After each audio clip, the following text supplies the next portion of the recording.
ये बात ज्यादा पुरानी नहीं है जब 2006 में यूक्रेनियन कैपिटल कीव में एक शख्स को पाया गया बहुत ही कंफ्यूज हालत में। उसने ओल्ड फैशन की कपड़े पहने हुए थे और गर्दन पे एक पुराना कैमरा भी लटका हुआ था। लोग समझ रहे थे ये कोई पागल है, लेकिन क्या मालूम था उनको वो टाइम ट्रेवलिंग का दास्तान की एक हिस्सा बनने जा रहा है। गेट फैन की और एक नई वीडियो में खुशामदीद।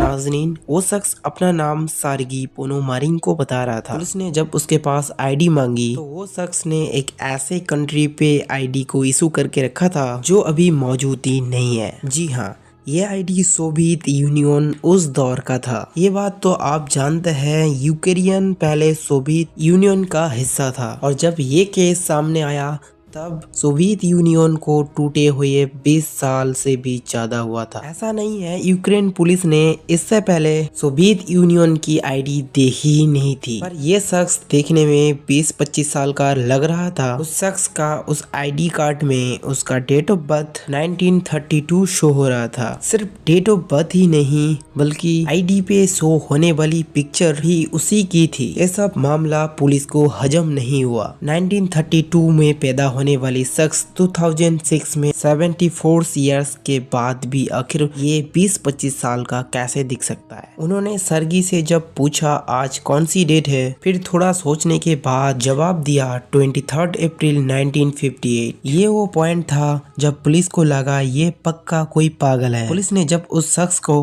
मेंटल हॉस्पिटल पे ले गई जहाँ पे डॉक्टर पाब्लो कोट्रिकोव ने मेंटल हेल्थ का टेस्ट लिया। सर्गी को भी कुछ समझ में नहीं आ रहा था कि उसके साथ क्या किया जा रहा है। डॉक्टर ने भी जब पूछा क्या उन्हें याद है 1958 से सीधा 2006 में आखिर कैसे आया, उसने बताया मैं दिन के टाइम पर सिटी वॉक पे अच्छे फोटोग्राफ्स लेने के लिए निकला था। तभी मैंने आसमान पर एक अजीब चीज को उड़ते हुए देखा। फिर डॉक्टर ने कहा वो चीज आखिर कैसी दिखती थी। फिर उसने बताया मैं एक्सप्लेन नहीं कर पा रहा हूँ, पर मैंने अपनी कैमरे में उस चीज की फोटो खींची थी। ये बोलते हुए उसने अपना कैमरा आगे कर दिया। ये सुन के डॉक्टर बहुत ही हैरान हुआ, लेकिन हैरानी और भी मजीद बढ़ गई जब उन्होंने कैमरा को देखा जो कि एक बहुत पुराना यशिमा फ्लैक्स कैमरा था। इस कैमरा का कंडीशन देखकर नहीं लग रहा था ये कोई पुराना कैमरा है। मसला तो इस कैमरा से फोटो निकलने का था, क्योंकि इस कैमरे में जो रोल डलता था उसको 1970 में ही डिसकंटिन्यू कर दिया गया था। एडम पॉइसनर नामी एक एक्सपर्ट को जब बुलाया गया जिसने कैमरा रोल पे डेट देखी तो मालूम पड़ा ये रोल 1956 में मैन्युफैक्चर्ड किया गया था। उसने फोटोग्राफ डेवलप किए, तभी चीजें और भी कंफ्यूज होती गई। फोटोग्राफ में कीव सिटी की बहुत पुरानी तस्वीर थी, जो गाड़ियां बिल्डिंग्स जो 1950 की दौर का था। इसमें ऐसी बिल्डिंग्स भी थी जो बाद में गिरा भी दिया गया था और उसी बिल्डिंग्स के सामने सर्गी और उसकी गर्लफ्रेंड की कुछ पिक्चर्स भी थी। ये वही सर्गी था जो 48 इयर्स पुरानी तस्वीर में जैसा दिखता था उसी हालत में उसी कपड़े में डॉक्टर के सामने बैठा हुआ था। और रोल के सबसे आखिरी फोटो में जैसा कि सर्गी ने बताया था आसमान पे एक चीज अजीब तरह से उड़ रहा है। ये सारा मामला देखने के बाद डॉक्टर को यकीन करना बहुत ही मुश्किल हो रहा था। इस वक्त तक डॉक्टर को ये बात यकीन करने के अलावा और कोई ऑप्शन नहीं था कि ये शख्स 1958 से 2006 में टाइम ट्रेवल करके आया है। अभी डॉक्टर इसी सोच में थे कि उसी में ये शख्स रूम से बाहर आया, दरवाजा बंद किया और वापस कभी लौट के नहीं आया। सर्गी पोनोमारिंको किसी सबूत के बिना गायब हो चुका था। उसने अपने पीछे कुछ अगर छोड़ा तो ये कैमरा, कुछ फोटोज और एक अजीब कहानी। ऐसी कहानी जिसको जितना समझने की कोशिश किया जाए वो उतना ही उलझते जाता है। जब पुलिस ने केस को इन्वेस्टिगेट किया तो मालूम पड़ा 1960 में वाकई सार्गी पोनोमारिंको नाम के एक शख्स गायब हुआ था। फोटोग्राफ्स में जो लड़की थी उसको जब ट्रैक किया गया, जो अब 70 साल की एक औरत है, उसने पुलिस को बताया 1958 में वाकई सर्गी पोनोमारिंको गायब हुआ था, पर कुछ दिन बाद लौट के आ गया था। ये उतने दिनों के लिए ही गायब हुआ था जितने टाइम के लिए 2006 में मौजूद था, लेकिन उस खातून के मुताबिक 1960 में दोबारा गायब हुआ और आज तक लौट के नहीं आया। पर कहानी में ट्विस्ट और भी बाकी है। पर सालों बाद सर्गी की एक फोटो रिसीव हुई जहाँ पे लिखा था 2050। इस फोटो में सर्गी की एज ज्यादा है और बैकग्राउंड में कीप सिटी नजर आ रहा है। फर्क सिर्फ इतना है, सिटी स्काई स्क्रेपर से भरी हुई है। उसने नोट में ये भी लिखा था वो बहुत ही जल्द वापस लौट के आएगा, आई विल कम सून, लेकिन किसी वजह से ऐसा नहीं हो सका। सर्गी पोनोमारिंको की ये इंटरेस्टिंग स्टोरी एक यूक्रेन टीवी शो पे दिखाया गया और देखते देखते इंटरनेट पर वायरल हो गई। पर सवाल ये है, क्या ये स्टोरी वाकई रियल है? इस पर आने से पहले हम सबसे पहले ये जानेंगे, क्या टाइम ट्रैवलिंग करना सच में पॉसिबल है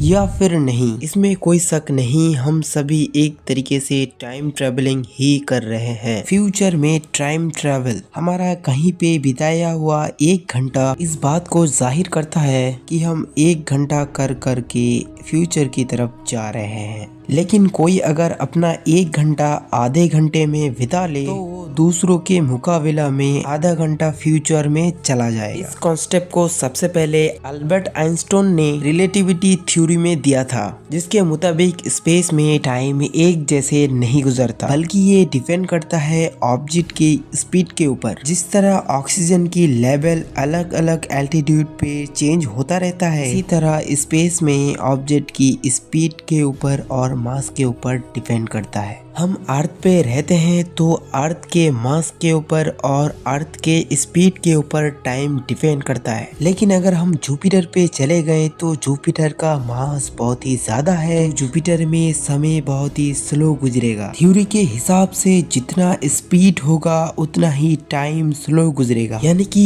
हम अगर कोई ऐसे स्पेसशिप पर बैठे जो लाइट ऑफ स्पीड के ऊपर चले और यूनिवर्स में 5 साल तक चले और उसके बाद अर्थ पे वापस लौट के आए, तो हमारे घड़ी के हिसाब से सिर्फ 5 साल गुजरे होंगे, लेकिन अर्थ पे 36 साल गुजर चुके होंगे। दोनों घड़ियों में जो टाइम का डिफरेंस नोटिस किया जाएगा उसको टाइम डायलेशन कहा जाता है। आइंस्टाइन की इस थ्योरी को प्रूव करने के लिए 1971 में हेफेल किटिंग एक्सपेरिमेंट भी किया गया था। इसमें टोटल 12 एटॉमिक क्लॉक्स को एक ही टाइम पे सेट किया गया। 4 क्लॉक्स को प्लेन में लोड करके ईस्ट की तरफ भेजा गया, 4 को वेस्ट की तरफ और 4 को अर्थ पे ही रखा गया था। जब दोनों जहाज अर्थ के चक्कर लगाकर अर्थ पे वापस आए, उनकी क्लॉक्स में काफी डिफरेंट थे। जो प्लेन को अर्थ की तरफ भेजा गया था वो क्लॉक्स जमीन पे मौजूद क्लॉक्स के मुकाबले में 59 नैनो सेकेंड स्लो हो चुका था, और जो प्लेन वेस्ट की तरफ गया था उसकी क्लॉक्स 273 नैनो सेकेंड फास्ट हो चुका था। ईस्ट और वेस्ट का डिफरेंस इस वजह से आया क्योंकि हमारा अर्थ एंटी क्लॉकवाइज डायरेक्शन पे रोटेट कर रहा है। फ्यूचर टाइम ट्रैवलिंग का दूसरा तरीका है ग्रेविटी। आइंस्टाइन की जनरल रिलेटिविटी के मुताबिक जितना ज्यादा ग्रेविटी होगी टाइम उतना ही आहिस्ता गुजरेगा। इस थ्योरी को भी एक एक्सपेरिमेंट के थ्रू 2010 में प्रूव किया गया। एक एटॉमिक क्लॉक को शेल्फ में सबसे नीचे रखा गया